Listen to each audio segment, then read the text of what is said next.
Hi, everyone, and welcome to today's Practical Privacy Snapshot.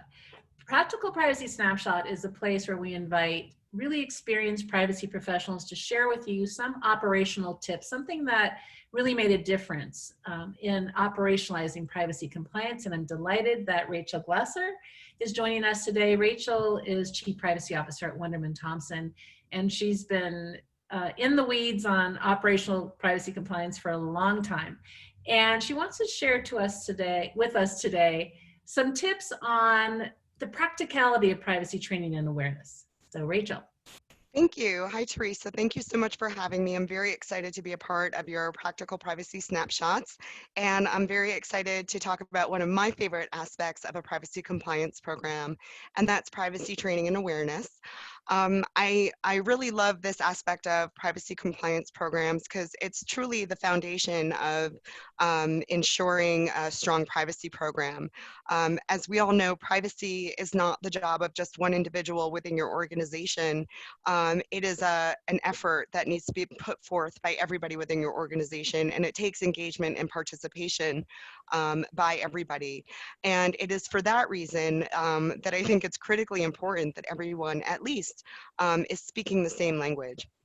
So what I mean by that is that we're all using the same terminology in the same way, that we're using certain terms within the right context.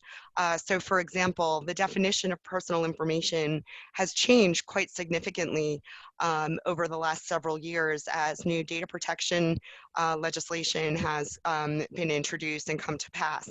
And so it's very important that we all understand what the new definition of personal information is so that we know what we're dealing with when we're engaging with our clients or we're engaging with other types of data that might fall within that category.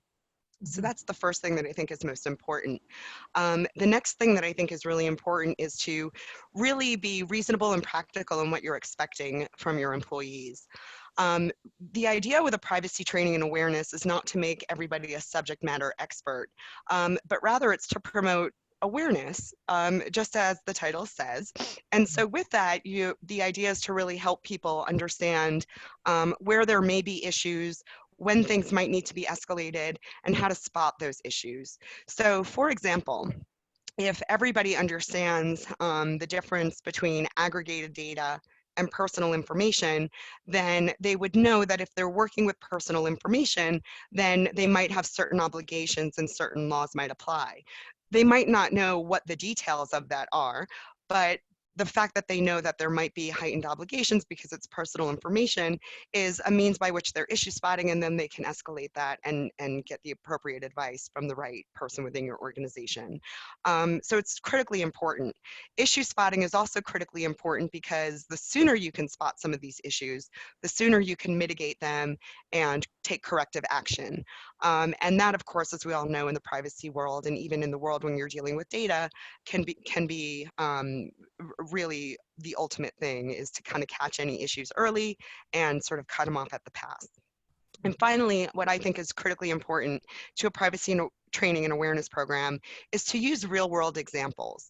So if you're using examples that people can relate to in their personal lives, things that consumers actually experience or data subjects actually experience, then it's much easier for you to educate your staff. It'll be easier for them to actually relate what the issues are to their everyday lives. What's also really helpful is if you're using actual use cases as these examples as well, so people can then compare it to other things that they're doing within their daily job, and they can analogize and it'll help them with issue spotting, it will help them know where some of the lines are, and you will be a stronger organization for it.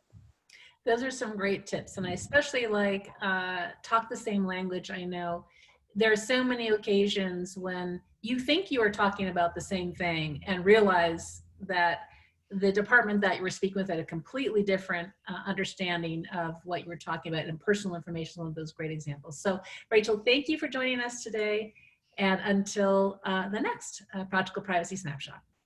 Thank you.